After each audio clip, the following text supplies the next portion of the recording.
સર્વવાલા મુક્તોને આ સેવકના પ્રેમ ભર્યા જય સ્વામિનારાયણ. તારીખ 14/7/2026 વાર મંગળવાર. વૈષ્ણવમૂળ લોયાનું પાંચમું. સ્વામિનારાયણ હરે. સંવત 1877 કાર્તિક વદ અમાવસને દિવસ રાત્રિની સમય સ્વામી શ્રી સેજાનંદ મહારાજ ગામ શ્રી લોયામતી સુરા ભક્તના દરબારમાં બિરાજમાન છે ને ધોરો સુરવાર પહેર્યો છે અને ધોરી સીરની ડગલી પહેરી છે અને મસ્તક ઉપર શ્વેત ભાગ બાંધી છે અને પોતાના મુખારવિંદની આગળ પરમહંસ તથા દેશ દેશના હરિભક્તની સભા ભરાઈને બેઠી છે. પછી શ્રીજી મહારાજે સર્વ પરમહંસ પ્રત્યે પ્રશ્ન પૂછ્યો છે. કેટલાક સંકલ્પ કહેવાય ત્યારે નિષ્કપટ કહેવાય અને કેટલા સંકલ્પ ન કહેવાય ત્યારે કપટી કહેવાય. પછી પરમહંસ વર્તે એનો ઉત્તર થયો નહીં.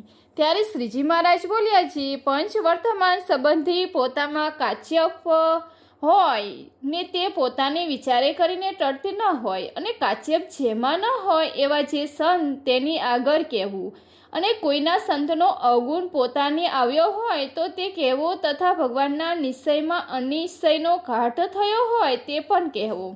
ત્યારે તે નિષ્કપટ કહેવાય અને જે મહેલો સંકલ્પ થયો હોય તેને જે સંતની આગળ ન કહે તેને કપટી જાણવું.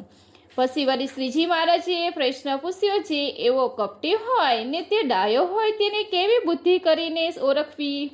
ત્યારે એનો ઉત્તર પણ પરમહંસને આવડ્યો. ત્યારે શ્રીજી મહારાજે કહ્યું છે, એ તો એમ ઓળખાય છે એનો સાહસી હોય ને ખાતે પીતે બેઠતે ઉઠતે ચાલતે હાલતે પોતે ભેરો રહેતો હોય ત્યારે પોતે તેની ખબર રાખે ને પોતાની નોખો પડે ત્યારે પણ બીજા માણસ પાસે તેની શાની ખબર રખાવે ત્યારે તેનું કપટ ઓળખવામાં આવે. પછી વળી શ્રીજી મહારાજે પ્રશ્ન પૂછ્યો છે, દંભે કરીને વર્તમાન પારે અને દંભે કરીને ભગવાનનો નિશ્ચય રાખતો હોય ને તે પોતે બુદ્ધિવાળો હોય ને માની હોય તે પોતાના વર્તમાનને પોતાના નિશ્ચયને બીજાના સાચા વર્તમાન ને નિશ્ચય તેની આગળ અધિક કરી દેખાડતો હોય ત્યારે તેને એમ કેમ કહીએ જે એનો દંભે કરીને વર્તમાનને નિશ્ચય છે?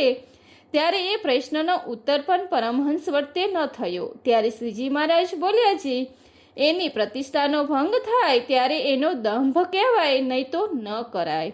અને વળી શ્રીજી મહારાજે પ્રશ્ન પૂછ્યો છે, ભગવાનનો નિશ્ચય તથા વર્તમાન તે બેમાંથી કેવો ઘાટ હોય તે પાડે અને કેવો ઘાટ હોય તો પણ ન પાડે અને એનો અવધ હોય તે કહેવાય છે ક્યાં સુધી તે ઘાટ રહે તે ધર્મમાંથી પાડે ને ભગવાનના નિશ્ચયમાંથી પાડે. ત્યારે તેનો ઉત્તર પણ પરમહંસ વર્તે થયો નહીં. ત્યારે શ્રીજી મહારાજ બોલ્યા છે, જે ઘાટને ટાળવાનો પ્રયત્ન કરે તો પણ ટરે નહીં. એવો જે કોઈક ધર્મ પાળવામાં અયોગ્ય ઘાટ રહેતો હોય અને તે ઘાટ 15 દિવસ તથા મહિના સુધી ન થાય ને વળી કોઈક દિવસ પ્રગટ થઈ આવે એવો જે ઘાટ તે ધર્મમાંથી પાડે અને એમ જ ભગવાનના નિશ્ચયમાં પણ જાણવું અને જે ઘાટ થયો ને તેને વિચારે કરીને ટાળી નાખે ને પાછો ફરીને તે ઘાટ થાય નહીં એવો જે ઘાટ એ બેમાંથી પાડી શકે નહીં.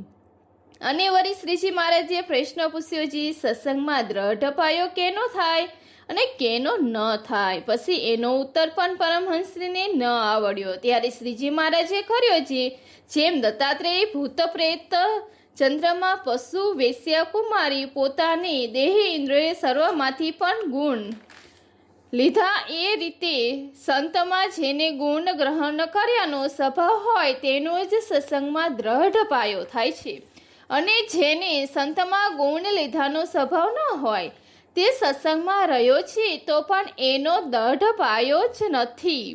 પછી વળી શ્રીજી મહારાજે પ્રશ્ન પૂછ્યો છે, સંત તથા શાસ્ત્ર તથા પોતાના વિચાર એ ત્રણ હોય ત્યારે અતિશય ઇન્દ્રિયો અંધકરણ જીતાય કે એમાંથી એકેય વાણું હોય તો પણ જીતાય? અને જો એમ કહેશો જે એ ત્રણ વાણા ભેરા હોય તો જીતાય. ત્યારે સંત પાસેથી એવી યુક્તિ શીખવી અને શાસ્ત્રમાંથી સી યુક્તિ શીખવી અને પોતાના વિચારે કરીને સહી યુક્તિ શીખવી તે કહો. ત્યારે તેનો ઉત્તર પણ પરમહંસથી થયો નહીં. ત્યારે શ્રીજી મહારાજ બોલ્યા છે, શાસ્ત્ર કરીને તો ભગવાન તથા સંત તેનું મહાત્મય સમજ્યું અને સંત એમ શીખવે છે જે રીતે સંત ઇન્દ્રિયોની જીત્યાની યુક્તિ બતાવે છે, આ રીતે નેત્રની દ્રષ્ટિ નાસિકા ઉપર રાખવી તથા ગામ્ય વાર્તા ન સાંભળવી ઇત્યાદિ જે યુક્તિ તે સંતની શીખવી અને તે સંત શીખાવી જે યુક્તિ તેને પોતાને વિચાર કરીને પોતાના કલ્યાણને અર્થે સવરી સમજીને માનવીને તેમ વર્તાય લાગવું. એમ ત્રણે વાનાએ કરીને ઇન્દ્રિયો અંતકરણ જીતાય છે. અને તે પછી વળી શ્રીજી મહારાજે પ્રશ્ન પૂછ્યો છે, ઇન્દ્રિયોને જીતી અંતકરણ જીતાય છે અને અંતકરણને જીતી ઇન્દ્રિયો જીતાય છે. પછી એ પ્રશ્નનો ઉત્તર પણ પરમહંસને ન આવડ્યો.